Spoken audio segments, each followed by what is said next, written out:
She comes from Romania. Her name is Mina Sava. She's architect from 1996 from the University EM Lincoln in Bucharest. From 2002, director of the architecture department of Steel, where she won different tenders. She is founder of the Association of Architects, the first Romanian team promoting these teams for education in children. Well, I give the floor now to Mina. Thank you. Thank you very much, Virginia, for inviting me today. Just a moment to fix the presentation. I'm very happy to be here. I'm sorry I don't speak Spanish, although I understand Spanish very well. Okay, it's working.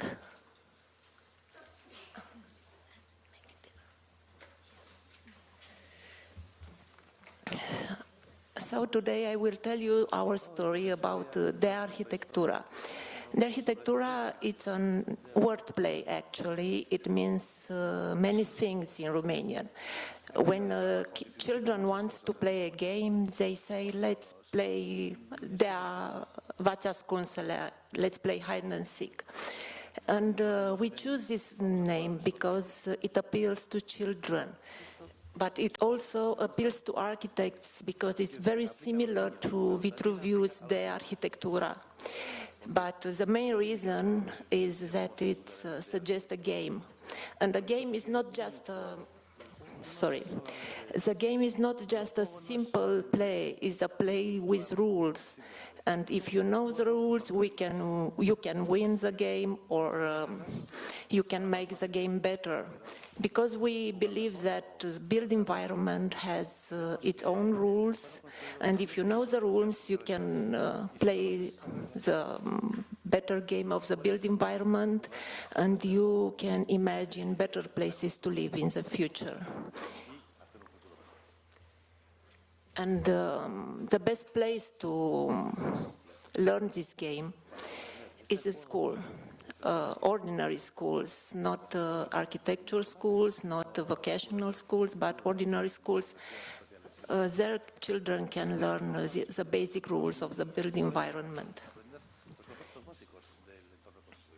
And our challenge was not only to bring architecture and built environment and in the schools, but also to bring architects in schools, because architects are not used to talk with children and be involved in society, in Romania especially. So it was a big challenge for us to bring them out there to transmit education to children. And on the way we found out that we also need a very different educational approach to be able to mediate architecture to children. And we started in 2000. Okay. Here? Oh, okay. I found the button. We started in 2011 with a very small project for the 3rd and 4th grade children. That means 9 and 10 years old. It was called de-architectura in my city. And it soon grew in other projects that we completed with a small, for small children, the Arquitectura Mini, that was for 6 and 8 years old, another project for kindergarten children, and one for teenagers. And all these educational programs are free in schools, and they are spread all over the country. And for this, we discovered that we need 3 very important projects. We need to have very well-trained teachers and also architects, so we create training programs. We need also very good research teams for new programs, but we also needed money for all these things. So we created a lot of fundraising events and fundraising methods to be able to support all these programs. I will tell you a little bit more about our first educational program, because it's already implemented in the whole country, and it has more than 4,000 students by now. And it was a big success because there was nothing on the market at that time. So it was the first project on architectural education for children. Its main aim was to make children aware of the built environment they live every day, and to understand its values and to stimulate their imagination and their practical skills by building a model of their ideal neighborhood. As you see there, some of them just built an ideal model of a science fiction neighborhood, as here in the picture. This program was financed by the Chamber of Romanian Architects and was supported. We have a big support from the Department of Educational Sciences of the University of Bucharest. And I've been talking about a different approach. We try to make the children learn this new curriculum on a base project structure. So they have first to observe and then to analyze their built environment and then build and present their works. And through this process, they have to discover 5 tools to understand architecture, better to say, to understand the built environment of their city. We thought that the first tool to understand it is the tool of the scale and the proportions. The second tool was the space and materialities, the third, the place, the fourth, the city, and the fifth, sustainability. And with all these tools, they can build the ideal neighborhood in a workshop.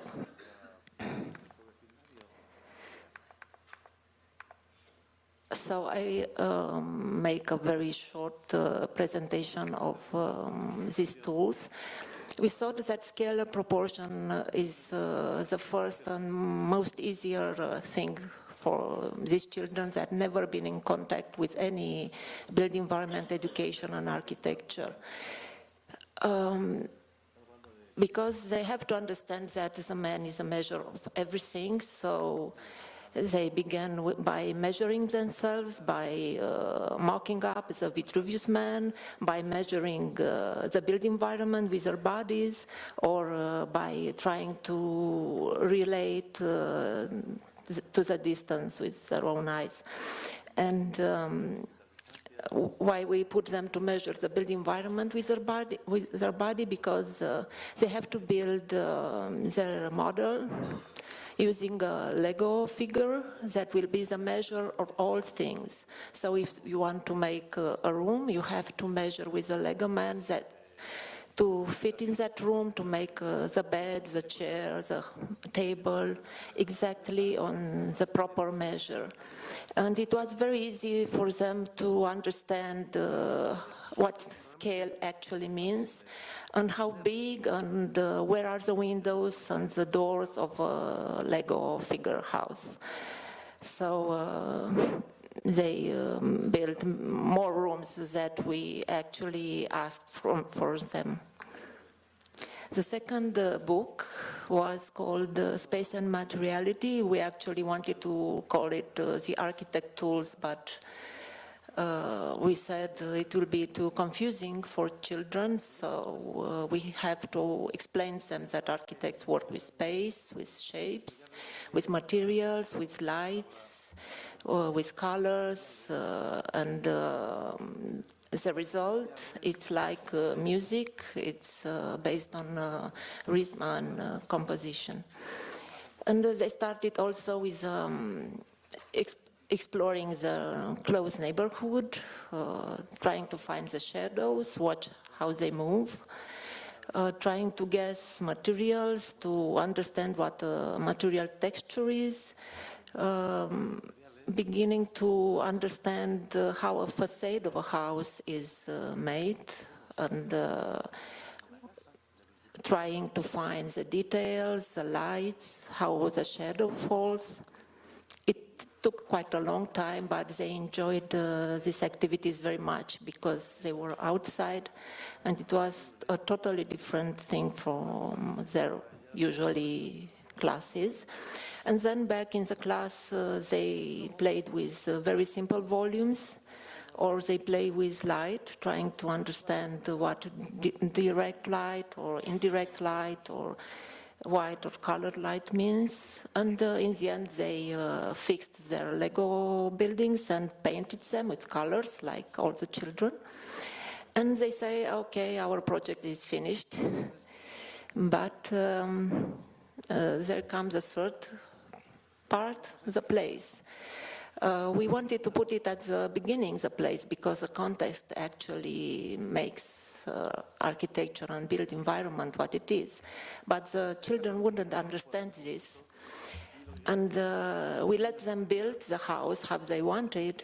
And then we told them, you know, now you have to change it because your house doesn't live in the clouds. It is linked to the earth, and this thing puts a lot of conditions on your house, and you have to change it.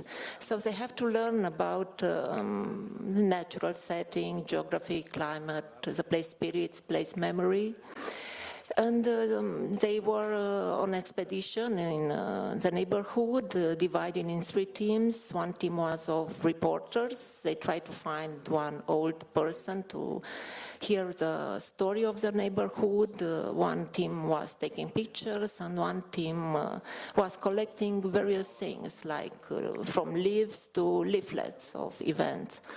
And with this, they could understand better their neighborhood, and after this, they have a bigger picture of how a house in a specific place should be.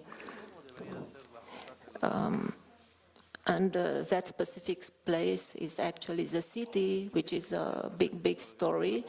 And we were amazed that the children knows a lot about how a city works, what are the functions of the city, but they know very little about landmarks and how to find their way in the city. So we decided to put them see the city from 2 different points of view. One from the street level, when you should find the landmarks to find your way home. So they have to find their landmarks to find their way home, and they have to draw subjective map of their way to school. And the other way to see the city is from the bird's place. If you are a bird, you see the city from above, or if you look at the Google map. And you must understand that the cities are made of 3 very important spaces: the built spaces, the empty spaces, and the green spaces. And these spaces just play like in a game, and they make a pattern, and they have a very nice workshop with these patterns, trying to find out which pattern belongs to which city.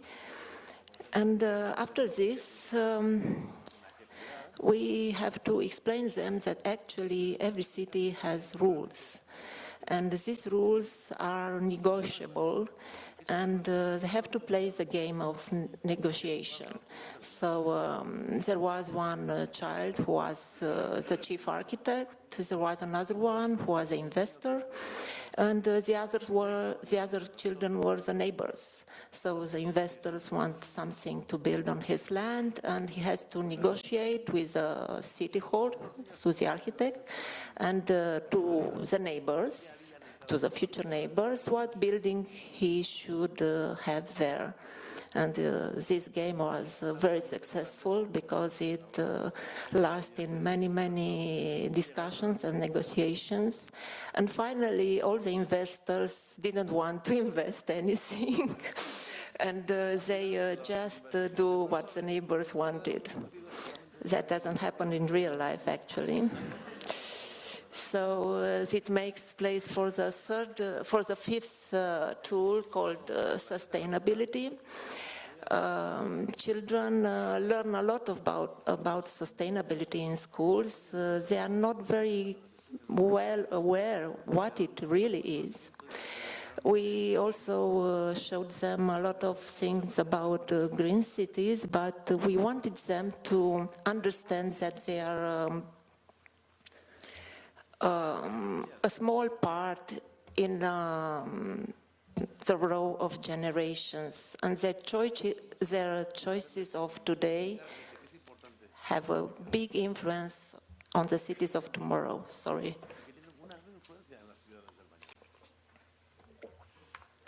And to explain this, we invented a very simple and funny game called the bread game.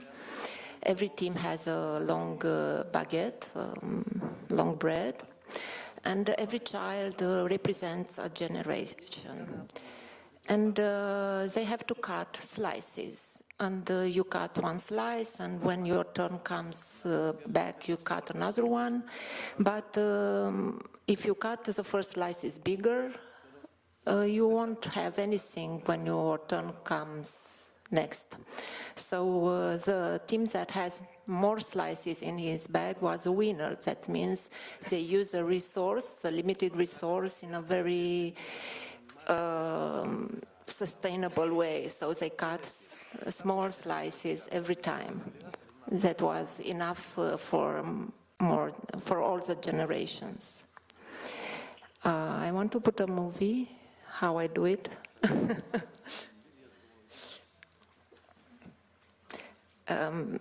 Okay, before the movie, a few words about the workshop.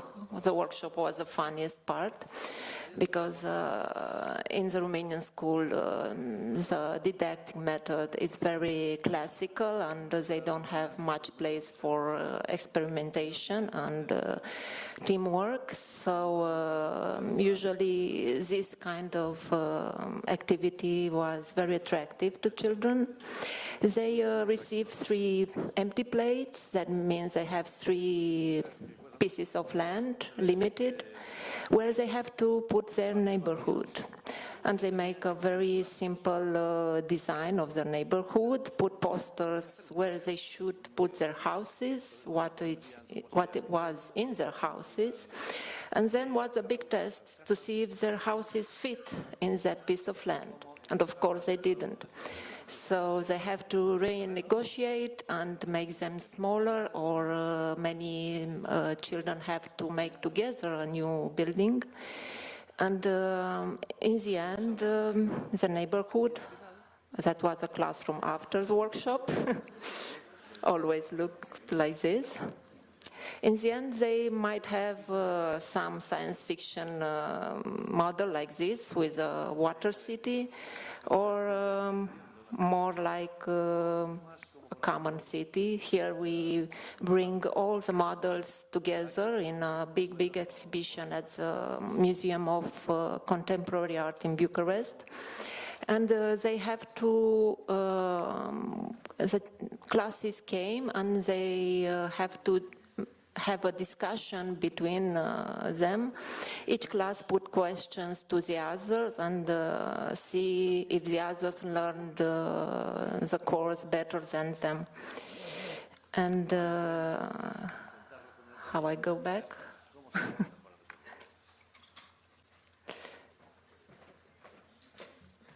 With this one? Ah, okay. I just put a very small movie, if I have time.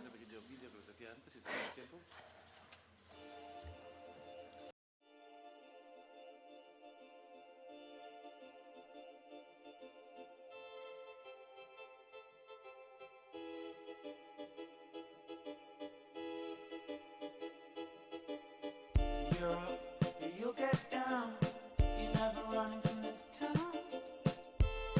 And I think you said you'll never get anything better than this.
That was only the first part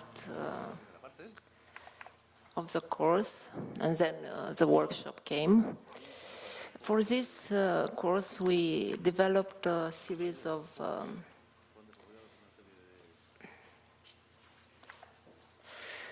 educational tools.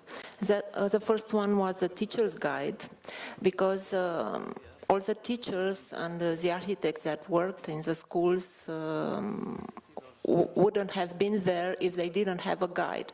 It was too difficult for them to follow the lessons, so they have a guide with everything they have to do in the lesson.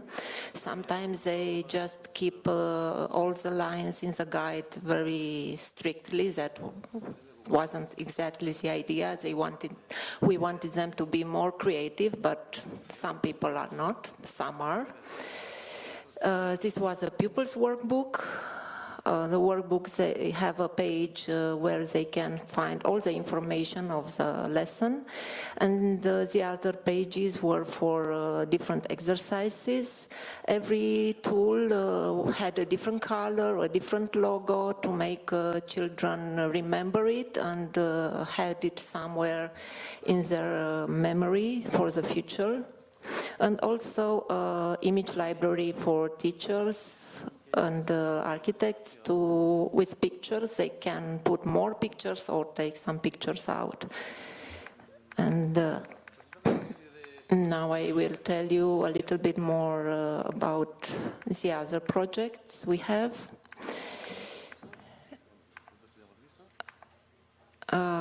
This is a project for smaller children from 6 to 8 years old. It's more poetic and approach to architecture. The main task was to make children understand the idea of genius loci. Actually, the idea is that every place has its own characteristics, and the people that inhabit that place have their own characteristics, and they put their print on the specificity of that place. It begins with a story of two fantastic creatures, one symbolizing animals and one symbolizing the natural world, the plants, that were on a quest to find the perfect place for their village. And the children follow these two creatures on their quest. And they pass through various cities where very weird people live. There was a city with people that live only on water. There was a city where people were very, very lazy. There was a city where people like to walk and they have only roads everywhere. There was a place with people that like to look at the stars, and so on. And children have to develop for every character a different story, and then the second part of the course was to imagine the places where those strange characters live. And every character live in a different, in a village made of a certain material. Some live in a village made of paper, some live in a village made of clay, in a village made of sticks, and so on. And finally, they decide for the two famous and fantastic creatures what kind of village and what is the material that it will be made of, and they have to build it. And of course, to present it to their friends. Our next project that is in development this year, in testing, it's for teenagers, and it's about their school. The schools in Romania are very, very obsolete and very dull buildings. And most of the children realize that they need different places to learn. And we want to make them explore and discover the schools, find the good and the bad parts, and by trying to try to use the design thinking method to propose a change in their school, a little or a big change. It doesn't really matter. The only thing that matters is that they should be aware that the school has to be different, and on this way they will learn about better schools and better learning environments. And maybe after 2 years we'll have more to say about this project. We also have 3 other projects, but I don't present them here. It's one for kindergarten. It's based on basic spatial experience. It's just in testing. And the other is in research. It's about the cultural heritage of the villages. And the third is for safety in schools. This project came quite out of the blue this autumn when we had a big fire tragedy in Bucharest where we lost some of our friends, and we decided to promote this project for them because most of the schools also don't have very well fire and safety regulations, and the children and teachers should be aware of them. Every year in April, we have a short period of conferences for children.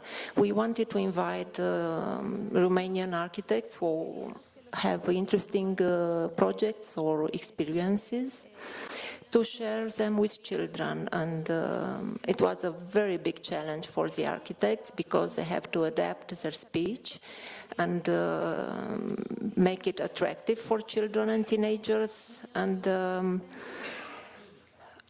some of them didn't really want to come. Some of them come several times. And other projects, small projects, workshops, usually made in connection with public events and architectural events, like this one that is made every summer in Street Delivery. It's an event in Bucharest and in Cluj where people took a street and make it their own, and there are a lot of events on the street. And here kids built a city every single hour. The city was transforming with the new children coming to make something else on this. We also have some vocational workshops.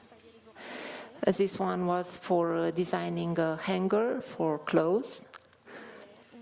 You see the ideas.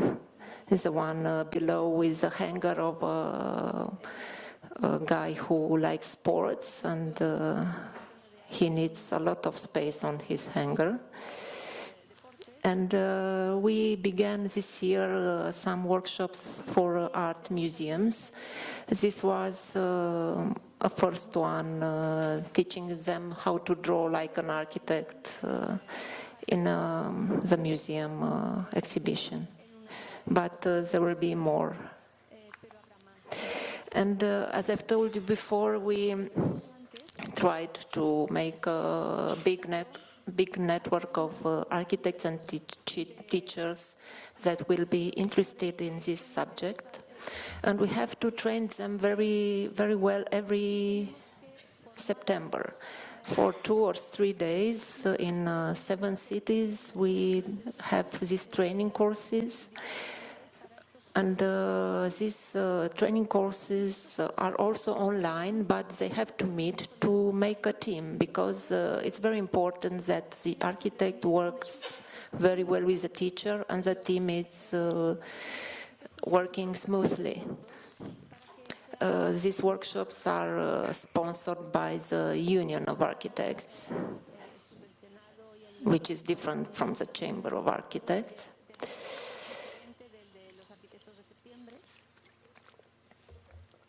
This is just a small overview of the cities and villages where we have classes.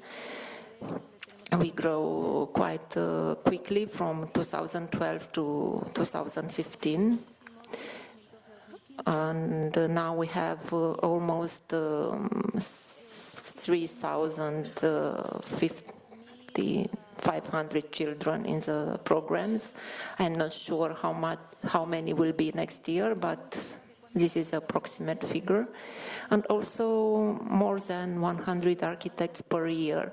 They usually change every year. Some of them stay, some of them go doing something else because they do everything on a voluntary basis.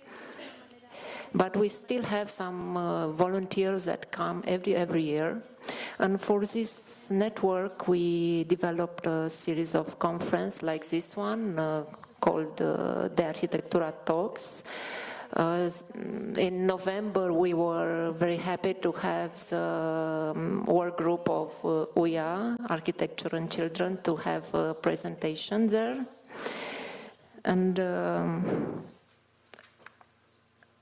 I also told you we have to make fundraising events for our programs because they are all free. And we go to various companies, but it was very difficult, so we invented an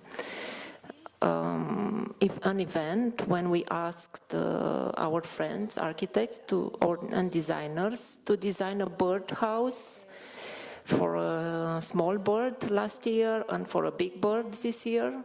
And these birdhouses that are very different and very special were sold by silent action to various companies that work in the field of real estate and construction.